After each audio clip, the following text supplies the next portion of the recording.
모작 재미없어. 진짜 나중에 하다 보면 재미를 느끼게 될 거예요. 확실히 수월해져.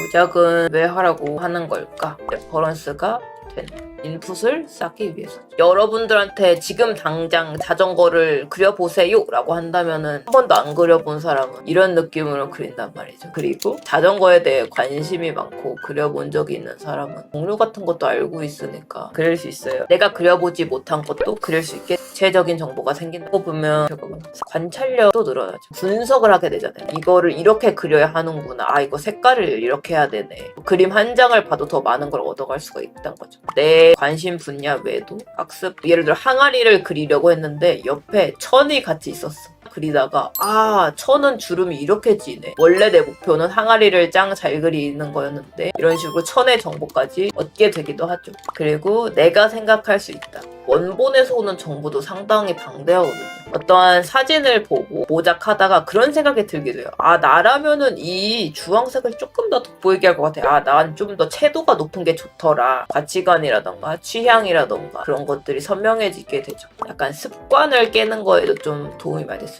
내가 무의식적으로 당연히 레몬은 이 색깔이지 하고 발랐어. 색깔 막 발랐는데 막상 사진이랑 스포이드로 비교해보니까 내가 너무 막 탁한 색깔을 쓰고 있었다던가 내가 습관적으로 블랙을 섞는 이런 것들. 그래서 고집이라던가 착각이라던가 무의식 이런 것들을 또 알아낼 수 있죠. 또 좋은 게 정답이 있다라고 볼 수 있을 것 같아요. 정답이 있기 때문에 어디까지 그려야 되는지 어떻게 해야 이 사진 같은 퀄리티까지 나오고 이 질감까지 나오는지 구체 렌더링 그런 것들을 또 알 수 있게 되죠. 그래서 모작은 이런 정도의 효능 같은 게 있는 것 같습니다. 모작 재미없어. 진짜 나중에 하다 보면 재미를 느끼게 될 거예요. 확실히 수월해져. 저도 정말 재미가 없었어요. 대체 왜 해야 되는 거야? 왜 모작을 다시 하게 됐냐면은 오만했었거든요. 나 정도면은 뭐 나쁘지 않지 않나? 그런 생각을 했다가 저 프로분들은 엄청 잘 그려 보이고 내 그림과 비교가 안 돼 보이는데 대체 뭐가 다른 건지 캐치가 안 되는 거야. 그래서 그때부터 이제 모작을 좀 하기 시작했어요. 내가 눈으로 보는 것만으로는 이분들의 그림에서 정보를 얻어낼 수가 없으니까 그러면서 제가 잘 그리고 있다는 착각을 깰 수 있었어요. 어떤 사람의 모작을 하고 내가 정보가 생기잖아. 그래서 그 정보들을 써먹으려고 했어요. 그러니까 그림이 확 좋아지는 거야. 그래서 여러분들이 진짜 성장하고 싶고 본인이 생각했을 때 비슷비슷한 그림이 쭉 나오고 있다면 변화해야 할 시기인 것 같아요.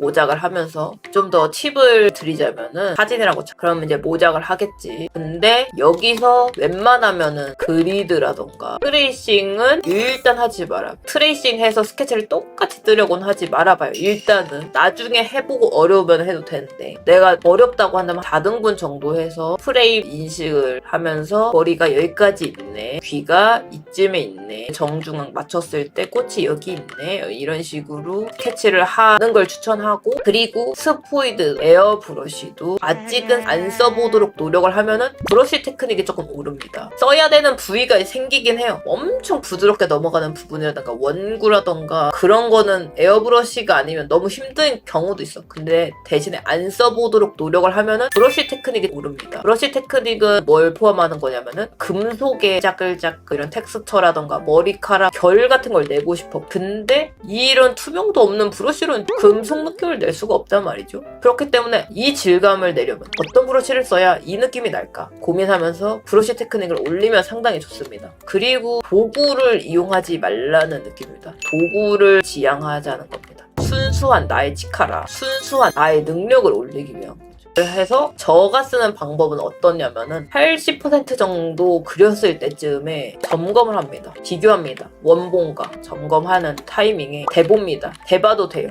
그리고 스포이드도 써보세요. 대보면서 드로잉 맞았나 점검하고 스포이드 찍어보면서 내가 색깔 잘 썼나 비교하고 해보는 거죠. 그러면 이제 뭔가 나옵니다. 나의 습관이라던가 오차가 나오면서 내가 뭘 잘못 보고 있었는지 이런 것들이 다 드러나게 됩니다. 그러면서 관찰력이 늘게 되죠.